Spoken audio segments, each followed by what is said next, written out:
नाशिक जिल्ह्यातल्या दिंडोरी लोकसभा मतदारसंघामध्ये मवियाचं टेन्शन वाढलंय। कारण माकप नेते जे.पी. गावित अपक्ष निवडणूक लढण्यावर ठाम आहेत। परिणामी दिंडोरीमध्ये भारती पवार, भास्कर भगरे आणि जे.पी. गावित असा सामना होणार आहे। या निवडणुकीमध्ये नक्की कोण बाजी मारणार हे पाहणं आता महत्त्वाचं असणार आहे। दिंडोरीत महाविकास आघाडीत मार्क्सवादी कम्युनिस्ट पक्षानं बंडाचं निशाण फडकवलंय। माकप नेते जे.पी. गावित निवडणूक अपक्ष लढवण्यावर ठाम आहेत। त्यामुळे आता दिंडोरी मतदारसंघात तिरंगी लढत होणार हे अटळ आहे।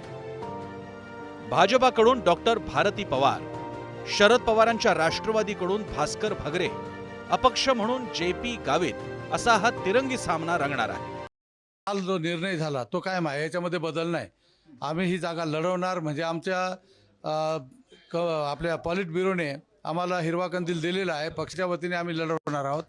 त्यामुळे इथं माघार घेण्याचा काही सवाल नाही आहे।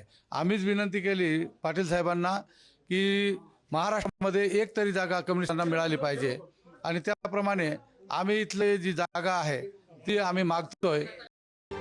माकपचे नेते जे.पी. गावित दिंडोरी मतदारसंघासाठी आग्रही होते, मात्र ही मागणी मान्य न झाल्याने ते नाराज आहेत। सुरुवातीला त्यांची समजूत काढत पक्षाच्या पॉलिट ब्युरोकडून हा विषय संपवण्यात आला होता। मात्र गेल्या 2-3 दिवसांपासून जे.पी. गावित पुन्हा सक्रिय झाले। त्यामुळे शरद पवारांच्या राष्ट्रवादीचे प्रदेशाध्यक्ष जयंत पाटलांनी अचानक नाशिक गाठलं। बंद दाराआड जे.पी. गावितांशी चर्चा करत त्यांना समजावण्याचा प्रयत्न केला। तसंच माकपला विधानसभेसाठी 4 जागांचा प्रस्तावही देण्यात आला।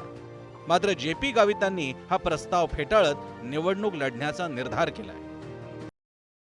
माझी आज चर्चा झालेली नाही, परंतु मार्क्सवादी कम्युनिस्ट पक्षाने आम्हाला खात्री दिलेली आहे की कोणत्याही प्रकारची बंडखोरी होणार नाही आणि राष्ट्रवादी काँग्रेस शरदचंद्र पवार या पक्षाचा उमेदवाराला मार्क्सवादी कम्युनिस्ट पक्षाच्या सर्व नेत्यांचा, येचुरी साहेबांपासून सगळ्यांचा पाठिंबा आहे।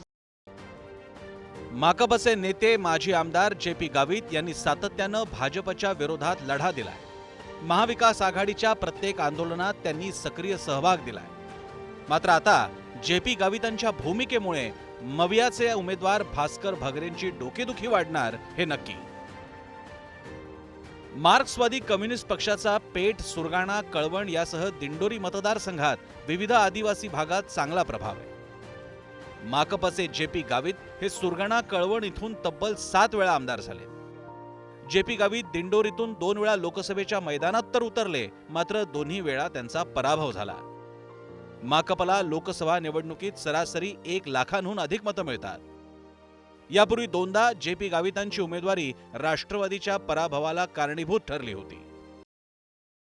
शरद पवार साहेबांनी आणि त्यांच्या राष्ट्रवादी पक्षाने की ही जर जागा सोडली नाही तर तुमचा तो उमेदवार पडतो।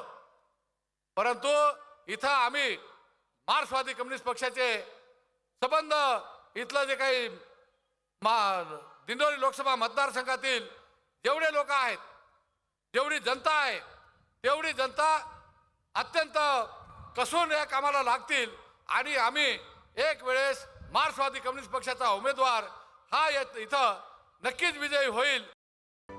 सध्या दिंडोरी मतदारसंघात कांदा निर्यात बंदी आणि शेतकऱ्यांच्या प्रश्नांवरून भाजपा विरोधात संताप आहे। मात्र अशा स्थितीत माकपच्या जे.पी. गावितांची उमेदवारी केंद्रीय राज्यमंत्री डॉक्टर भारती पवारांच्या पथ्यावर पडू शकते। एकंदरच दिंडोरी लोकसभा मतदारसंघात मवियाची राजकीय गणितं विस्कटू शकतात।